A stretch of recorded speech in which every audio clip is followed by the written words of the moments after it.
This is the story of Joseph's dreams by Lukas. The scripture comes from Genesis chapters 37 verses 1 to 36 and Genesis chapters 40 to 46. Let's begin with the story. Jacob, also known as Israel, lived in Canaan with his 12 sons. Joseph was Jacob's favorite son. He loved him so much that he gave him a beautiful coat. This made his brothers very jealous. They thought that Jacob didn't love them as much as he did Joseph. Joseph dreamed many dreams through God. One time he dreamed of 11 sheaves of corn bowing down to him, representing his 11 brothers. This made the brothers very annoyed, thinking of Joseph like an arrogant fool, not knowing their deeper meaning. Another time he dreamed of the sun, moon, and 11 stars bowing down to him. He told it to his brothers again, and they hated him even more, refusing to admit that Joseph would become more powerful than them. One day, Joseph's brothers were working in the fields. Jacob sent Joseph to go and check on them. Joseph's brothers saw him coming, and so they began talking amongst each other. They decided that they will leave him in a pit with no water or food. Joseph came and fell right into the brothers' trap. They took his coat and left him in the pit. Then a group of Ishmaelites came along their way to Egypt. The brothers figured that there was no point in leaving him for dead and hiding the evidence, and so they sold him for 20 pieces of silver to be a slave. With Joseph on his way to Egypt, the brothers attacked and killed a passing goat. They dipped his coat in the blood and took it to their father. When Jacob saw it, he thought that Joseph was attacked by a wild animal and killed. Meanwhile in Egypt, Joseph is sold to a rich man named Potiphar. Potiphar finds Joseph to be responsible and helpful, and saw that God was with him.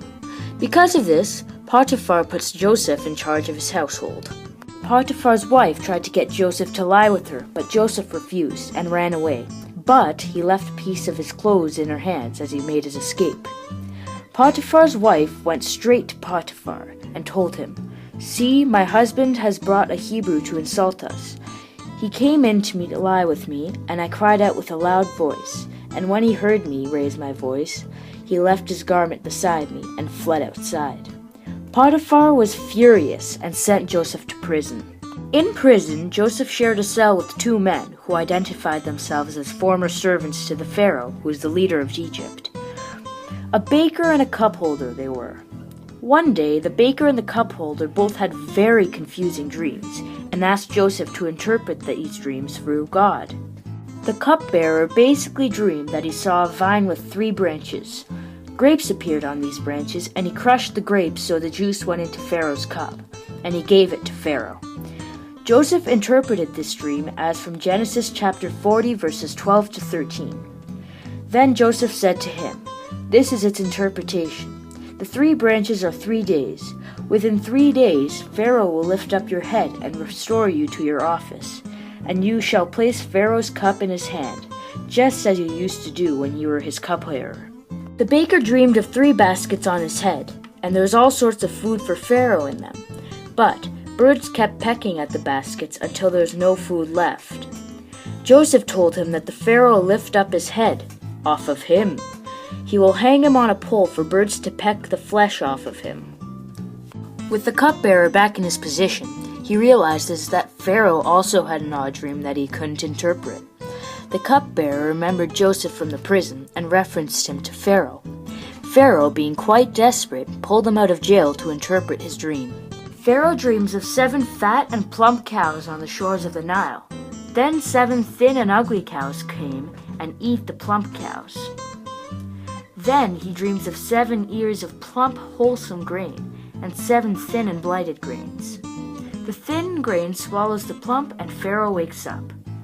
Joseph says that this dream means that 7 years of plenty will come, followed by 7 years of famine, and that he should appoint someone to help lead through this famine. Pharaoh was very impressed, and decided to make Joseph his second in command, because God could help guide them through the famine. Joseph's brothers come to Egypt and go to Joseph, but they don't recognize him. Joseph sees this and decides to test them. He frames the youngest brother, Benjamin, of stealing a silver cup.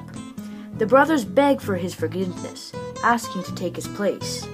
Seeing that his brothers had changed, he reveals himself. Joseph's brothers are overjoyed. Joseph invites them to live in Egypt and to get his father Jacob to come and live in Egypt as well. Jacob goes to Egypt, meets Joseph once again, and they live happily ever after. I will now share my analysis of the deeper meaning of this Bible story. I think that the main message of this Bible passage is the following. No matter how bad things seem, things will always get better if you trust in God. Now let's answer our second question. This scripture challenges Joseph to keep going no matter how low he sunk. Even when he was in jail, Joseph never seemed downcast or felt sorry for himself. Because God was with him, he climbed back up and became second only to Pharaoh. Also, in a way, the scripture also challenges Joseph's brothers to look past their misgivings with Joseph and prove that they had changed. From this perspective, you could also say that Joseph was challenged to forgive his brothers for what they did to him.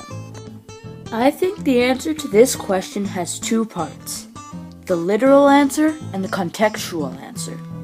The literal significance of this story to God's people is that Abraham's descendants moved to Egypt, clearing the path for Moses. The contextual meaning of this scripture is that it shows that God laid out a path for all of us and gave us the gift of life. It is our job to make the best of the situations we're put into.